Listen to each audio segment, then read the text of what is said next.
amongst other crimes, especially within the last few weeks. Now, on top of that, murders increased in the Big Apple, which has caused a refining of the stop and frisk policies to cope. So for 2 decades, since former Mayor Giuliani cleaned up the streets, New York has been a model of how a big city can turn its crime problems around. So what is going on? John Cardillo is a contributor to theblaze.com and a former NYPD officer. He joins me now to talk about what exactly is happening in New York City. Thanks for being here, John.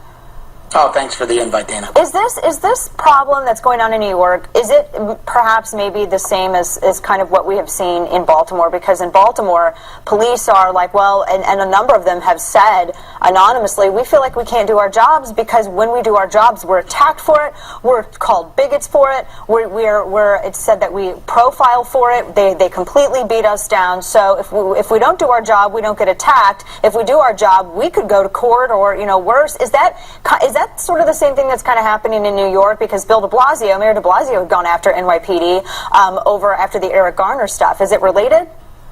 Oh, absolutely. I think in New York City it's even worse. There's a perfect storm. You've got de Blasio, who's very far left, who ended, as you were saying on the lead-in, very effective policies, stop and frisk being one. You've got a lot of acrimony between the mayor and the cops after the deaths of POs Lou and Ramos. And lastly, exactly what you said. There's a feeling that if cops do their job, they're going to be indicted or sued, and many of them are hogtied by the policies of the de Blasio administration. Is it thought that the end of the stop and frisk policies are really the driving force behind the increase in crime?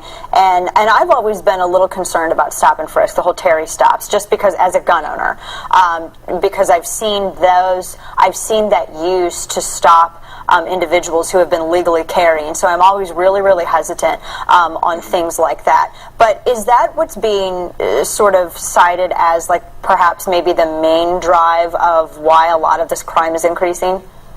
Oh, absolutely. I mean, and from personal experience, even though it's anecdotal, from personal experience, I was on the street in the 90s when these policies were first implemented, and the reduction, Dana, was noticeable in weeks. It wasn't months, it wasn't years. But I agree with you. I'm a big Second Amendment advocate, a constitutionalist. I'm always concerned when government overreaches, but the key is reasonable, that reasonable suspicion. Stopping an open carrier in an open carry legal state isn't reasonable. But if you have a detailed 911 call saying, we know this person is a gangbanger, the cops know him as a criminal, and the caller says, I see a gun in his waistband, then that stop and frisk is reasonable. Then that's a justified, reasonable, right. Yeah. And a lot of those in New York City, just from what I've been hearing from, a lot of NYPD have been speaking out, of course, like with Baltimore, anonymously, because, they're attacked the moment they say something. From what I hear from a lot of officers there, they're saying, look, these aren't just, needless profiling Terry stops. These are, where we're told we're not making these judgments based on priors. We're not making these judgments based on anything except the information that was given to us. Like you just said, like I have seen, that he has a pistol in his waistband, or I watched him, assault someone, and that's the kind of information. So the cops, even having, and explain this to me, even knowing that information, they're still barred from making a Terry stop, even if they have credible information and justified reasonable suspicion? Basically, yes, and it's very confusing to them because in the academy, that example I used of a detailed 911 call, it's embedded into your head. That is considered reasonable. In fact, you're taught in the academy that if you don't make that stop and frisk, you're shirking your public safety obligations. Enter de Blasio administration telling cops, don't do it. And lastly, I've received texts from cops in my old command saying, we're being taunted.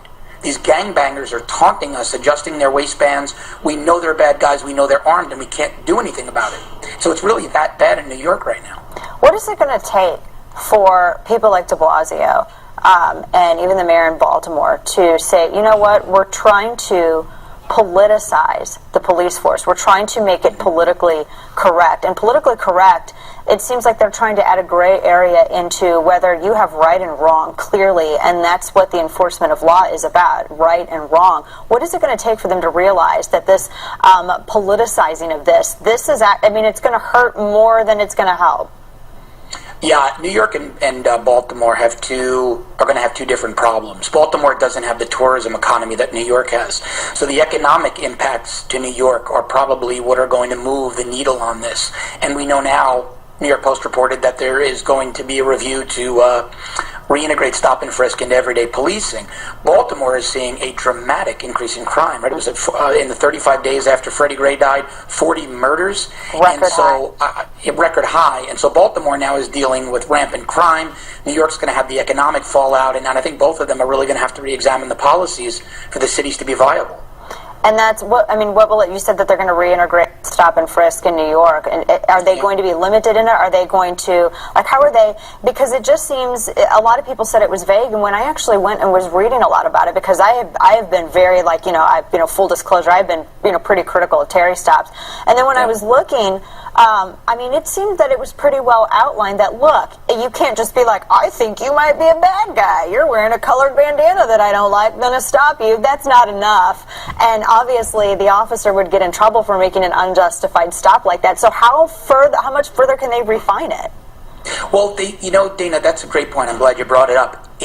You and I, we see each other on Twitter. We're constantly fighting the false narrative, right? Let me explain to the audience how false the narrative about the loose standards of stop and frisk in New York are. In New York City, if a police officer stops and frisks someone, they have to fill out a form UF-250. The precinct's integrity control officer, every precinct has it. It's a lieutenant, and there's sort of like a micro internal affairs in the precinct, can review these at any time. And internal affairs can review them, as well as the executive officer, the commanding officer, and supervisors. There were so many layers of check and balance between the police officer and the public that the process had controls that worked incredibly well for 20 years. Ending it, there was no basis in criminology or sound policing for ending it. It was purely pandering to a criminal element that de Blasio wanted to placate. So to answer your question, I don't think any refining is needed because the controls were already so rigid, there's really nothing else you can implement. Right, yeah. Well, it'll be interesting to see what happens, and also the impact on crime rates in New York City as well. John, always a pleasure. You can find him on Twitter at John Cardillo. Thanks so much, John. Thanks, Dana. The Patriot Act may have been reined in, if you want to say that, but that was only one aspect of the government.